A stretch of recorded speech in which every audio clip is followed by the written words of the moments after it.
Community leaders and labor leaders here to stand in support of the Wisconsin workers and families that are right now protesting the draconian cuts that their basically industry-backed governor is proposing.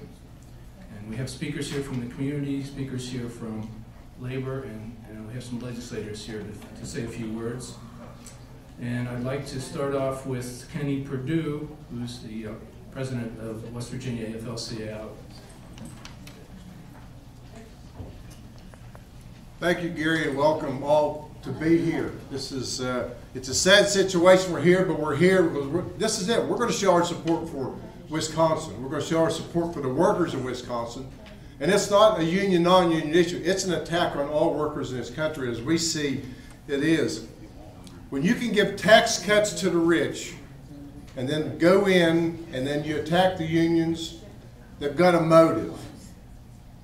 And as here we stand here as community leaders today, we're not going to put up with that in Wisconsin. We're not going to put up with it in Ohio, Pennsylvania, or New York, let alone West Virginia.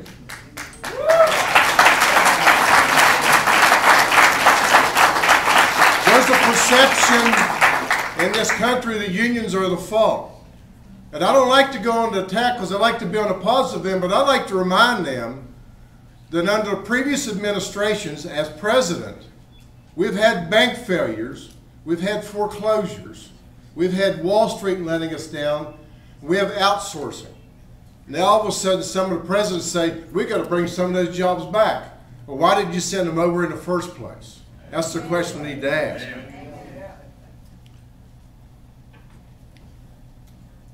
This issue here, as in many other states, we have to concentrate on what the jobs are. How do we create jobs? That's got to be our target.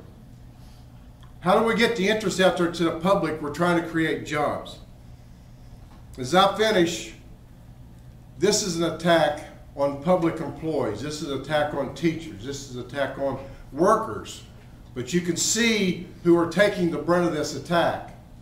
And I challenge all public employees, I challenge all teachers, school service personnel, everybody that works for a living, that we need to stand up, get our arms together, and say enough is enough. All right. Our next speaker representing the West Virginia affiliate AFT is Judy Hale.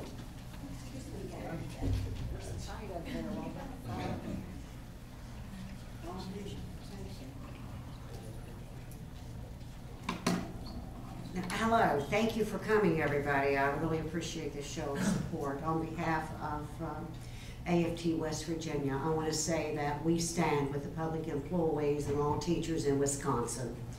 We know that the news media has painted the governor as trying to balance a budget. This is not about him trying to balance a budget. He'd already given big business, he'd already given tax breaks, enough big business to take care of that equals what he wants to take back from the public employees and the teachers in Wisconsin. It's not about balancing the budget, it's about union busting. He wants to bust the union. The governor of Wisconsin, Governor Kasich, the rest of them that are in line here, it is time that the unions have to draw the line. We are the last obstacle that stands in the way of them getting the public funding for education and other public jobs. We have to draw the line in Wisconsin, because if we don't, it's going to be a domino effect.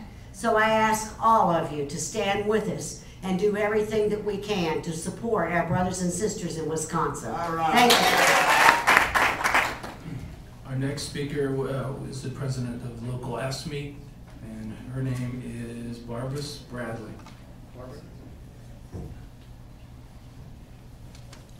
Hello everyone, I am Barbara Spradling and I am president of AFSCME Council 77 here in Charleston.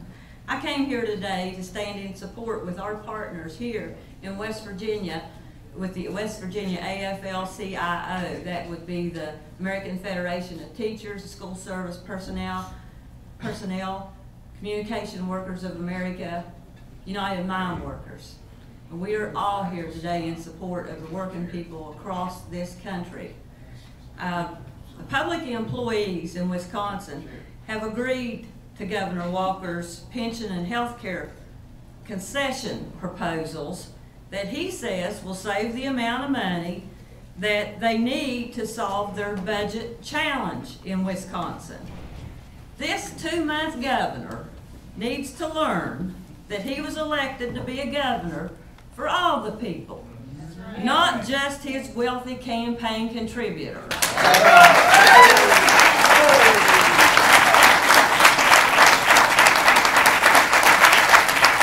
That governor is refusing to show leadership.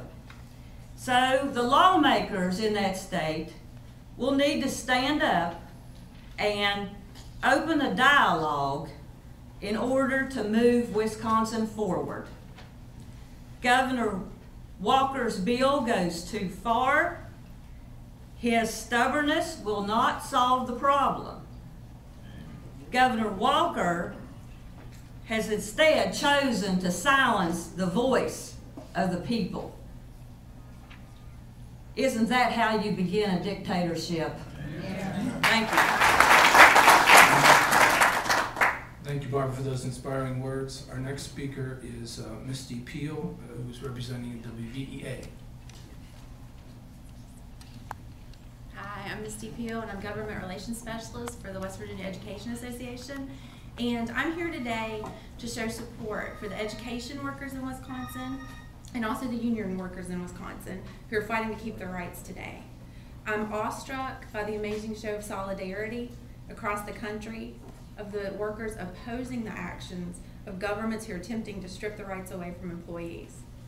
What we see in Wisconsin, unfortunately, is not an isolated attack.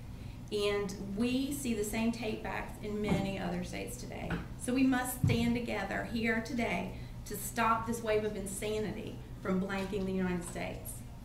I just want to say that WVA is committed to stand with brothers and sisters across the nation, and we're here to stand up for America's workers.